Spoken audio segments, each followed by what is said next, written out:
Hey everyone, and welcome back. It's another game of Dominions 4. We are in the multiplayer game Garden of Good and Evil. This is Lucid, and I'm playing the nation MA-Ermor.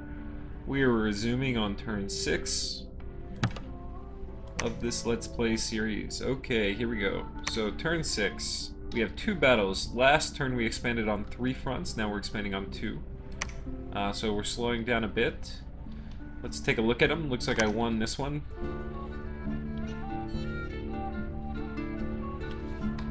We'll speed through this. Okay, so this is how normal expansion works against bad indies. You can see the javelins are doing a lot of work. And they're about to rout.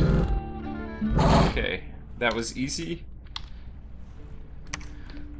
We also had an expansion here. With 1 horseman left, we can take this easy province most likely.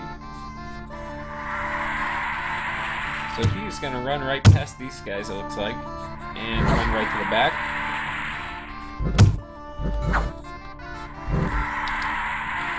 I wonder if this lowers his... Oh yeah, look what it did to his defense. Absolutely murders his defense. I'm gonna have to remember that. The next time I'm playing against really high defense units, try some Tingle Vines. Look at that. Absolutely wrecked his defense. How about that? Okay. Fortunately, that's gone now. But look at him. He's negative 4 HP. That should not have happened. Really, that just speaks to the power of Tingle Vines against elite troops.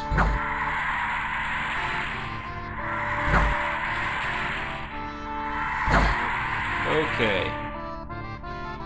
Here we go. That was an easy expansion. Now I'm going to send these guys up here. Now, sending this versus a province with slingers and heavy infantry. So I put some arrow decoys up because I'm expecting to catch a lot. I'm not sure if this is going to be successful. Especially since when there's slingers, there's often elephants. And elephants are going to be one of the hard things for my dudes to kill. So the thought is I'm going to send this guy up here. He'll take this province. This sensor here is going to take some sacreds from my capital. I'm only taking 2, even though I have 2 more. Probably could have taken 1 more, because really you usually don't want more than 4 or 5 maximum in your expansion party with acolytes, because they really have a hard time blessing more than 4. 5 they can do sometimes within 3 casts, but it's tough. So if you were a Jedi, you might be able to do some kind of very advanced scripting where you know, put him up here with a group he can bless, and then the final one to bless back here so that by the time he gets here, he casts it on him. But I've never tried that. So anyway, and plus you don't really need to. With the quad bless, 4 will expand into most every indie province pretty safely. So the thought is to bring this guy up here, right? And then the next turn, we're going to merge armies in this province. I'm going to take this. It looks kind of big, 60, but crappy units, so we'll see. I have some arrow decoys set up. So this is pretty standard scripting for my initial expansion army. This guy became D3 last turn. So he's going to be able to now cast my Archbishop spell and my Dusk Elder spell, but he can't do it this turn because he don't have it. But he can't do it this turn because we don't have enough death gems. And then finally, this army's ready to expand again. So I've got 3 little horsies who are going to expand up this way.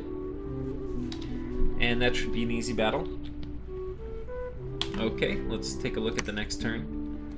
So we're now on turn 7. Okay, let's take a look. Looks like I won here.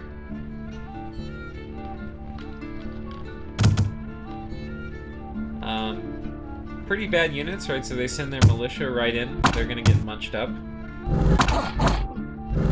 absolutely murked. This is how it should go. Now what you'll see though is these guys are going to come around to the side. I don't know if I could have planned for this. This is just one of the benefits of having a wider formation if I were to put them all in a line. They end up skirting, and you see they're going past. These are my high protection dudes, and they're back here amongst all my low protection dudes.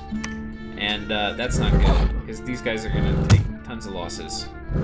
So that was really unfortunate. I'm not sure what I would do differently, but yeah, that's makes me sad.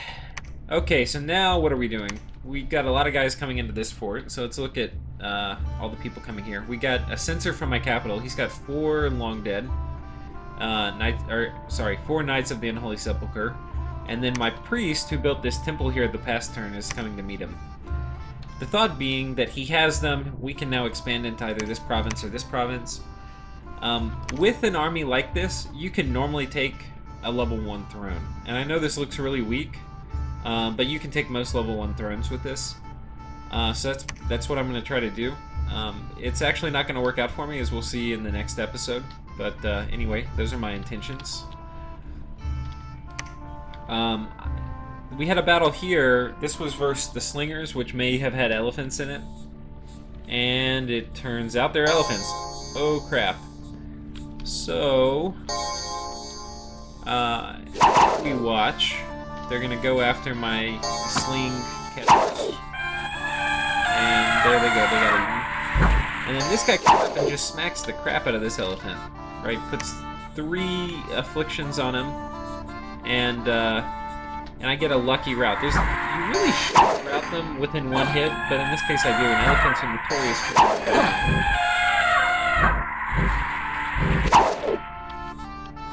And the elephants actually, you can't see the little path they ran through where they squashed everything on the way back as they ran out. So that was really fortunate. Might not have won that, but I did, so I'll take getting lucky. Then I come in to expand into this province. I actually have my scripting wrong. I fixed it after my turn got processed. So here's how it should have been scripted. I should have had my censor up here because he can soak up one of my blessed charges, which I actually don't want him to do. I put both of my knights on top of my priest back here in the corner.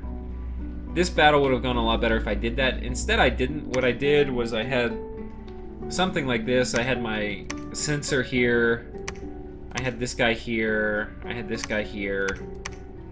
And then my priest here. So there are 4 squares to bless. And I actually only have 2 blessings scripted. So I actually should change this to be blessing and then unholy power or unholy protection, right? Something like that. So the fact that I only had 2 blessings, yeah, that caused a big problem. This guy's just going to expand up north, no problem there. My commander had moved from here to here last turn, and he is now ready to build a fort, so that's what I scripted him for. I have a scout here. I could have sent this scout in to ping this throne. That would have been smart. I probably wouldn't have attacked the throne if I knew there was an F3 mage with a bunch of fire gems. So, yeah, I didn't scout the throne. Instead, I sent him here so that I could build a fort. If I didn't do that, I probably would have had to delay fort construction 1 turn, or, and this may have actually been a better move, is I could have built this dude here this turn, and then next turn, I would have been able to build a fort in this province, even while I pinged this throne. The fort here is kind of better, because I would go ahead and put a temple here and start getting priests. I'm going to build a fort here later, but anyway, might have been better to do that first and then take this throne. Okay, I'll see you guys next turn. Here we go. Turn 8. This is the final turn for this episode. It'll be a kind of quick episode. So, let's take a look. We had an expansion here. It looks like it was successful. A bunch of really crappy troops. Here we go. And they get absolutely marked. They're going to HP route.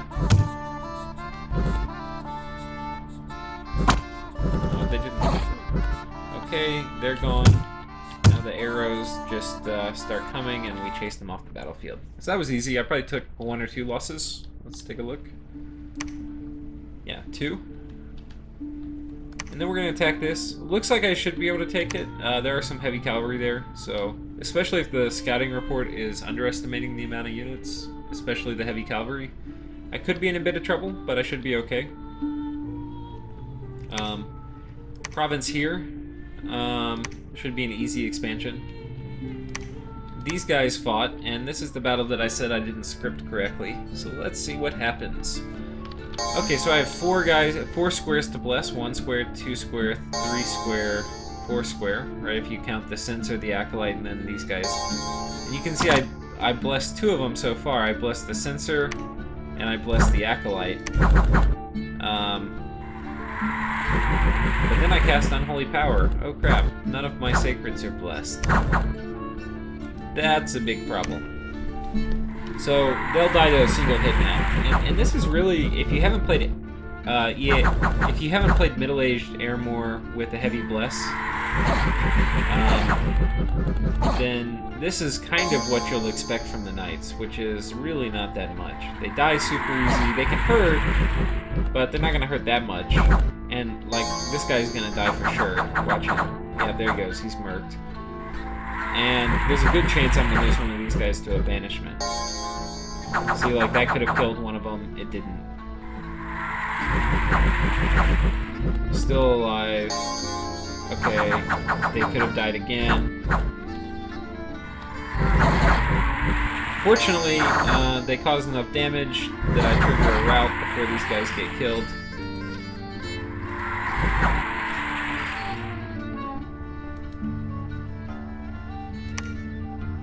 But he did get an affliction. He's weakened. So that's not awesome. Okay. At least I won, though. Now, you would think coming out of this I would fix my scripting. I don't. I have this guy sitting up here in the front, away from my priest. My scripting's even worse. I don't know what happened to me. Who knows? Okay, so we got this expansion going here. We took this province. I think that about covers this turn. And we're attacking this throne province, which we will see how that goes for me, but I can give you a hint, it doesn't go that well. The other news is my my archbishop. I finally got one.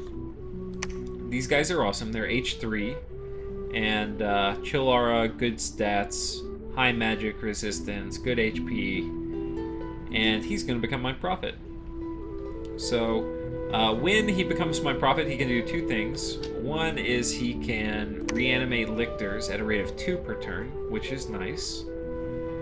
The second thing is, in battle, he can cast this spell, Power of the Sepulcher. This casts Unholy Power on all units on the battlefield. It is not MR negates, which means you only have to cast it once to affect everyone. And everyone's going to get increased movement speed and +4 attack. That's a big deal. +4 attack is a lot. It's going to significantly increase the the damage of all your units. So this is a really good spell. But this dude's going to be sitting in base, reanimating lictors until somebody gets up in my business. If somebody gets up in my business, he may mobilize. So we'll see.